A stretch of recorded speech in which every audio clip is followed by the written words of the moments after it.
Okay, we have to talk about Alexander over the other ones. I think that this is the clearly the best of the plays. Um, I think that it's interesting too, where you go and have you mentioned it earlier how bad Alex feels guilt over some of his actions. That you'll have good at essentially all four are assholes, but the device of having them all talk to each other and reveal different parts of Alex and his egotism, I think was very interesting. It's also for the most triumphant of the greats, and essentially, it is probably the most damning of all the portrayals of the greats. Um, and this one probably has a realism to it that the others lack. I noticed that you use sometimes an interior technique where the characters just monologue about their lives, particularly in the first two plays. And it works because it could just be an interior monologue versus when Alexander is talking amongst his own characters. That's an interesting inversion of that technique. Well, as I said, I think early on one of the Alexanders rapes the Pythia, and then it's a different Alexander that actually claims that he's the one who did it. And one of the Alexanders is saying, "Oh, see, it was just this Alexander who did it in the guise of me. It wasn't really me." And to have it played by four actors will be an interesting thing. Yeah, and Alexander was clearly a megalomaniac. He was clearly I don't know if I'd say psychotic. It's arguable that he was a psychopath. He was certainly a narcissist. And these things are much more interesting. I mean, we get this. We know that he has wives. He's had children. He's got male lovers, female lovers. He can do what he wants basically. And even even one of his generals like, well, you can't. He even says before he rapes the Pythia, I'm going to have sex with her, and the one of the generals says, you can't touch her. She's the Pythia. She's a high priestess and whatnot. And there's I think it's Alexander. He gets so ridiculous when he's talking about how the Olympians threw out the Titans and how he's going to throw out the Olympians. Yeah, and but he has a few good scenes with some of his servants too. A young boy and one of his older servants, Nostrobius. And I think I have maybe a similar it's a similar kind of feel to what Dagonet was with in the Arthurian plays, and some of the minor characters sometimes have some of the best scenes where they're the background characters and they're looking at these main characters and they're like, what the fuck is wrong with this guy? He's pretty fucked up. They're thinking something like that, but they're not going to dare say it because Alexander would just take off his sword and behead them right there. But and then let's see, Claudius is there, Dolus, yeah. So there's a lot of these characters that give reflections of what Alexander is, but towards the end, I had to have a scene with all four of them, and you have probably the most out of touch of them is God Alexander, because God Alexander eventually starts quoting from an Aristophanes, 3 or 4 of Aristophanes plays, and he's just like, I am the God, and he starts quoting these plays, doing these monologues from old Aristophanes works, and he's sort of off in his areas, and then you have good Alexander, who probably is the best, the most. I mean, not that Alexander's noble, but he's probably the one who does the least damage, and it's probably the least evil of the 4 versions. And then the 2 bad ones are Great Alexander and Bad Alexander. Bad Alexander is the guy who basically claims that he raped the Pythia, even though I think it's Great Alex, who we saw, the character of Great Alex, rape her earlier. They bring her in later. Again, I think it's the 4 of them bring her in, but she's only speaking to one of the Alexanders. I think she only sees Bad Alexander and Bad Alex. The other Alexes are around because they are the same person. So the Pythia is only going to see one Alexander the Great.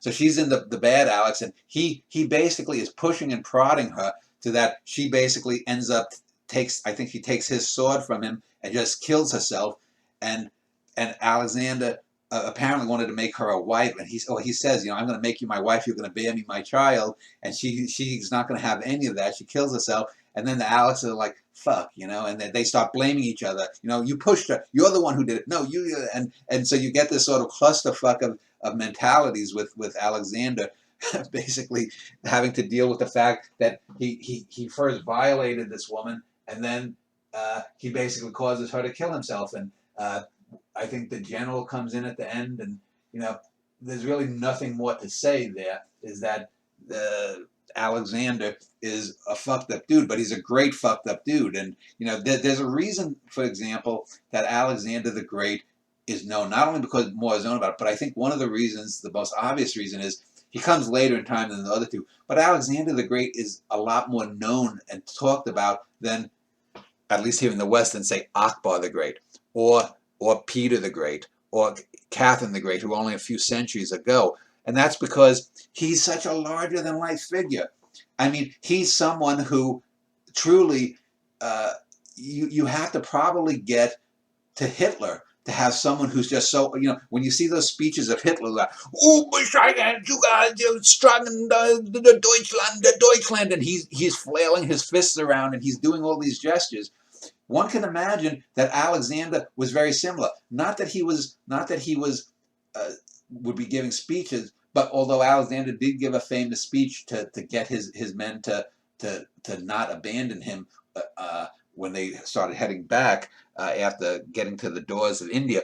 But one could imagine the real Alexander having this Hitlerian kind of personality. I don't think Alexander wasn't genocidal in the modern sense, but he was someone who would have been, I am Alexander, I am the son of God, I am the son of One Zeus. thing with these mythologies is that if you go into them, I think in some ways it's more interesting to take the realist approach than just go with the myth. And if you were going to depict a scene of Alexander at the doors of India as his troops are leaving him, you would probably be better off just watching them walk away as he's chanting back and forth and calling them to come back.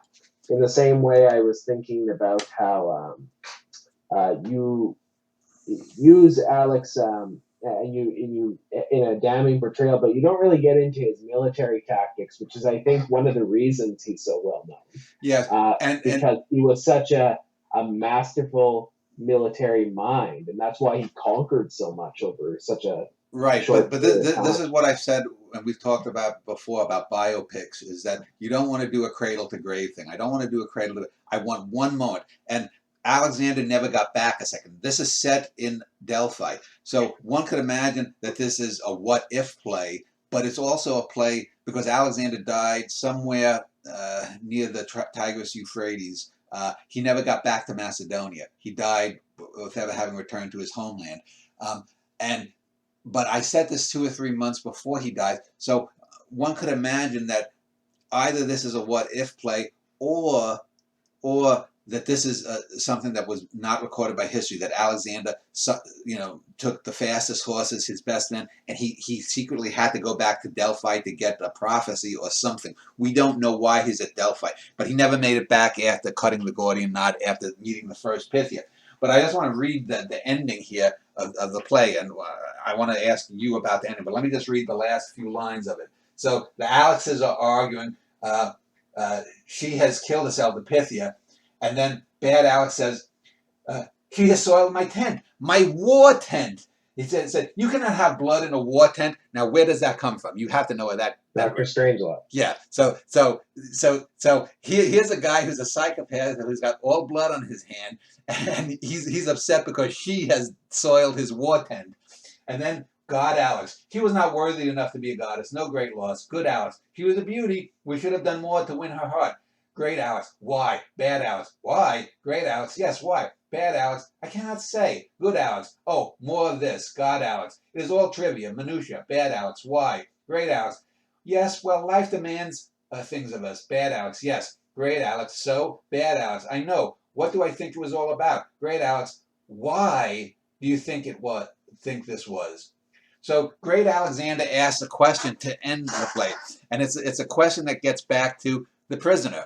The why of anything. Why this, why that. Meanwhile, God Alexander presumably is the only one that's not referenced in that end. He's off declaiming something from Aristophanes in the meanwhile. So the play ends basically in medias res, in that it says the other Alexes look puzzled. Bad Alex is about to speak. Blackout. So we're about to get the answer to the question that great Alex poses, but of course there is no real answer. It's just probably bad Alex talking about, well, if I can't marry this Pythia, let's take some virgins and defile them or something. Who knows?